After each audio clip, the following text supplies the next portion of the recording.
This week, Governor Andrew Cuomo declared New York open for business as he rolled out phase 2 of his plan for year 1 in office. He says it's all about making it easier for companies to do business in New York. The governor and his cabinet members will be going on the road again over the next few months to help implement these new strategies and talk to people about them. The Albany Press Corps will still be keeping a close eye on everyone, of course. For more on the jobs plan, we turn to our reporter roundtable. I am joined by Glenn Blaine of the New York Daily News. Also with us is Rick Carlin of the Albany Times-Union, and of course, Capital Tonight's own Nick Reisman. Gentlemen, thanks very much. Good to be here. It's good to see you. Especially you. Welcome back. Nice to be here. Let's start, though, briefly, and I want to start with you, actually, Glenn, before we get to the jobs. Jay Walder. Surprise, abrupt announcement. Jay Walder, history. Going to Hong Kong. Yeah, yes, this is where everyone's going. Yes.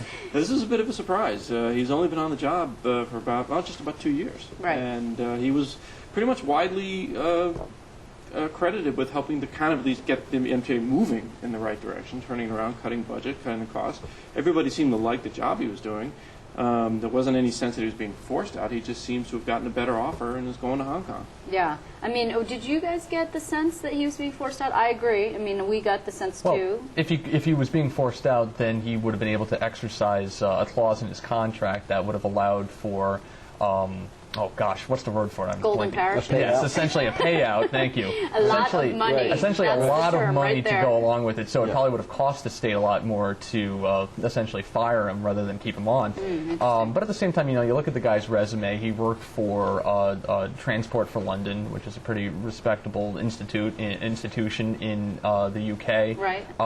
He was involved in the London 2012 games and getting a successful bid for the Summer Olympics in London. So, I mean, this is a guy who, is building a very impressive resume through his career. It's not a total shock that he would go to, a private transportation company like this. Well, and also, I mean, let's just be clear. The MTA is sort of like, as I said earlier in the show, it's sort of like the agency everybody in Albany loves to hate. Sure. It's the whipping boy, and it has cash problems perennially. They're perpetually out of money. Yeah, and you can't do anything about it, really. I mean, it's not a place where you're going to implement new programs. It's a place where you're going to be cutting, and he can go to Hong Kong and innovate the heck out of everything. Probably, I mean, they're growing by leaps and bounds there. It's sort of a pinata punching boy for the lawmakers here in Albany, especially those in the suburbs who resent the tax that they've had to impose to basically bail out the MTA. So you're getting a lot of flack from the legislature all the time. Yeah, with it's the a MTA. little thankless, sure. Yeah. I wonder, though, if the larger question here is, are we going to see more, as the governor, he uses this word yesterday, or 2 days ago, rather,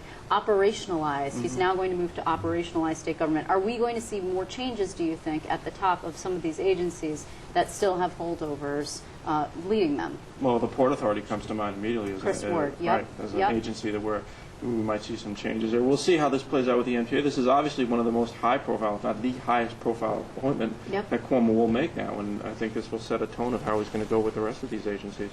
Do you agree? Yeah, it would make sense.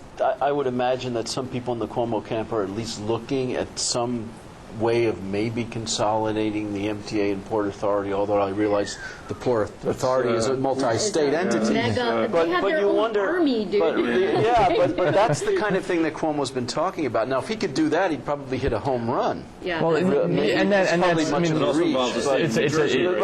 a major undertaking. Would be an interstate agreement that would need to be struck a deal with. Chris Christie has been known to not like to work with New York on a couple of things. So it would be over tunnels and bridges. So maybe not, but maybe that's on his wish list for the consolidation of all consolidation. I don't know. So far, I mean, all this operationalized state government, it's also vague what he wants to do right now. I mean, he talks right now, the only thing semi-specific that he's gotten into has been these economic development councils and channeling this $1 billion pool of money of grants and tax credits for businesses into one defined source. I mean, that's really the only specifics he's gotten into right now. Right. He hasn't gone into how he's going to exactly right-size government beyond consolidating several departments into the financial services agency. Yeah, and there was also, I mean, obviously downsizing the prison system too. That's been part of it, but there are things, and we've talked a little bit about it on this show also, we don't know where those Medicaid cuts are going to come from specifically. We're still waiting on that. There are a lot of sort of things that we are waiting to see, but we also saw from the comptroller, obviously, that better than expected tax revenues coming in, which is good. Although those What? tax revenues, a lot of that is the timing. If sure. there was an audit, for instance, there were some audits that drove the revenues in earlier, and next week we should see the budget divisions take on the budget, and what they're predicting is where they will be as opposed to where they think they'll be come April 1st. So, the DiNapoli dollars were a little bit higher, but even the comptroller said it's not really cause for celebration. Yeah, Yeah. but certainly, and interestingly, we didn't hear anything from the governor, I don't think, on that, did we? Nothing No at all. statements from that. No. So the governor, okay, so let's just talk briefly about the Economic Development Councils. We waited for them for a long time. We still don't know who the members are, I don't believe. To me, it's a little controversial that you set one region of the state up against another region of the state, and you say, okay, guys, $1 billion, duke it out, let's go. Maybe that competition is healthy. What do you think? Well, the governor said, this is all performance-based, and we are here to perform and to reward performance. So this is the idea of encouraging the regions to kind of, for lack of a better term, get their act together and come up with ways to spur their own economic development. But it also, when you hear them talk about it, they talk about a synergy. In other words, getting one region to say if a company in the city of New York needs a call center, well, they could move it upstate instead of going overseas. So, The other day when he had his press conference to announce this, that same day, businesses all across the state were being notified that they had to fork over more money to the state unemployment fund, unemployment insurance fund, because every year New York has been borrowing money from the federal government, and they have to pay it back, and now the federal government, because of the end of the stimulus plan, has to pay the interest on that. So this gives about you $20 per employee. up to $21.50 per employee. Yeah. Well, New York is open for business, but not quite yet. Well, it just gives you. But to be fair, I mean, we're seeing this nationwide. He's doing this amid record high unemployment, the worst economy in over 70 years. So he's got his work cut out for him. Yeah, interestingly also, though, when you talk about the fiscal state, right on the heels of this sort of fairly rosy report that we saw from the comptroller, we hear the budget director, Bob Magna, another holdover, just to point out, quite capable. I mean, nobody thinks he's going to go anywhere, but just interesting that he's also still sticking around. And Larry Schwartz, the Secretary of the Governor, still here from the Patterson administration. We hear him go to this Judicial Compensation Commission and say, I know you guys all want your raises, judges, but maybe we don't quite have the money. I mean, that is serious. That's like sending up a flare. That's a strong statement. It wasn't just saying we don't have the money. It was saying that would throw the entire system of public salaries out of whack. And out of that balance. comes as he's negotiating with the unions and trying to get them to accept, wage freezes, and his own administration is, or at least the top members of its administration have basically held the line on their own salaries. The Cuomo staff has taken pay cuts. 5%. So, he's basically saying this would send the wrong message to give the judges a hefty raise here. And some of the raises that are being bandied about for the judges, I mean, I think the court system talked about something like a 60% raise for the judges. Over $200,000 because they haven't seen one since for 12 years, and it would be adjusted for inflation. Nor is this the first time he's butted heads with the judiciary. Back when they were putting the budget together, he noted very pointedly that the judiciary, I think, was maybe the only branch that wasn't able to find the cuts he was calling they fancy for. themselves And he a separate part if of you government. can't find the cuts, we'll do them ourselves. And indeed, he cut their He did. budget and And had also- to lay people off. I mean, quite frankly, it's And also curtail their difficult. I hours. think the league minimum for state Supreme Court justices, which is the lowest court system in our state, the league minimum is like 136, 137 or so. Lowest court system other than municipal courts. Other than municipal lowest courts. State. Yeah, sure. So it's very hard to justify saying, oh, this guy's only getting $136,000 a year. He deserves a pay bump, and he says he can't. I think there's one guy actually there saying he couldn't afford to, keep his family clothed essentially with a salary like that. Very difficult to argue that. Yeah, but the argument they during make a on the flip recession. side of that is that you're in a field where you're basically recruiting lawyers to serve on the bench, and lawyers can make, as we all know, a lot of money. Right. In the private sector. So by keeping the judges' salaries low, you're not exactly attracting the best talent. And it's a technical field. It's something that you do want the best in the Well, private but sector. also it's traditionally a field that you go to as not as a retirement, as the place that you retire from. It's not necessarily something you do as a young attorney, generally speaking. I mean, when I just talked to McGuire from the Pataki administration, Jim McGuire, he went back to the private sector ostensibly to make quite a bit more money. But nevertheless, it's like, he's got young children, et cetera. It's usually for people who are who are at the height of their career. And hey, there's not that many jobs that you can go and like wear a robe and everybody has to stand up and call you Your Honor. I was actually chatting with someone who was very familiar with the court system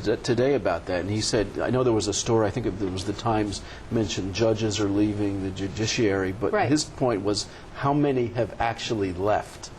And very few have actually stepped down saying, I don't earn enough money, I'm quitting, goodbye. The numbers are not really compelling despite what people are saying. Well, I just think that that's one to watch, that one, because it looks like the judiciary versus the executive branch, again, as you know, Rick. The other thing I want to just also note is obviously this weekend's going to be quite historic.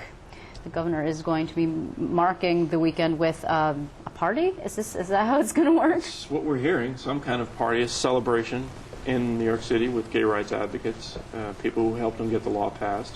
And Sunday, as we all know, is the day that the bill becomes or takes effect, and same-sex marriage becomes legal on Sunday. Mayors across the state are going to be performing ceremonies. Mayor Bloomberg will be doing one in Gracie Mansion. So, it's a historic day on Sunday. Yeah, that one's actually interesting. The Bloomberg one, it's two of his administration aides, right? And it's like he creates this lottery system where all these people who are desperate to get married in New York City, only 764 people are going to be able to do it by lottery. And then he takes these two guys and says, "Oh, guys, by the way, why don't you come get married at Gracie Mansion and I'll officiate?" Do we think that's fair?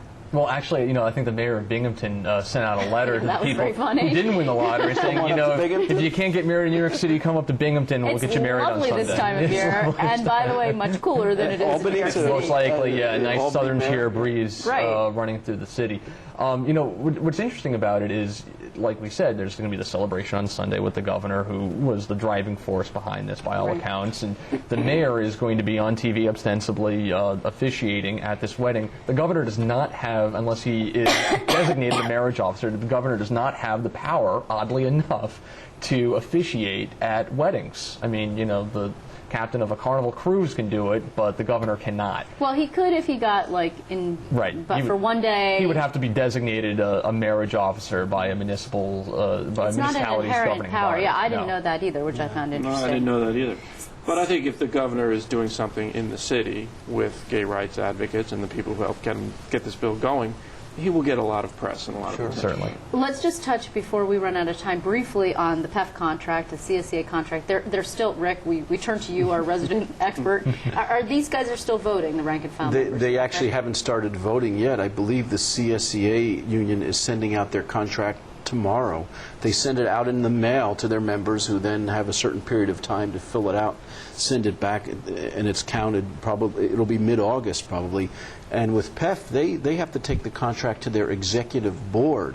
They have to approve it before it's then sent out to their members. So will it pass? Will these things pass? I don't know. I wouldn't want to hazard a guess. We have on our blog, Capital Confidential, all sorts of. We had 1,000 comments on the PEF contract, and a lot of them were no, that they don't like the contract. But it's hard to gauge from that.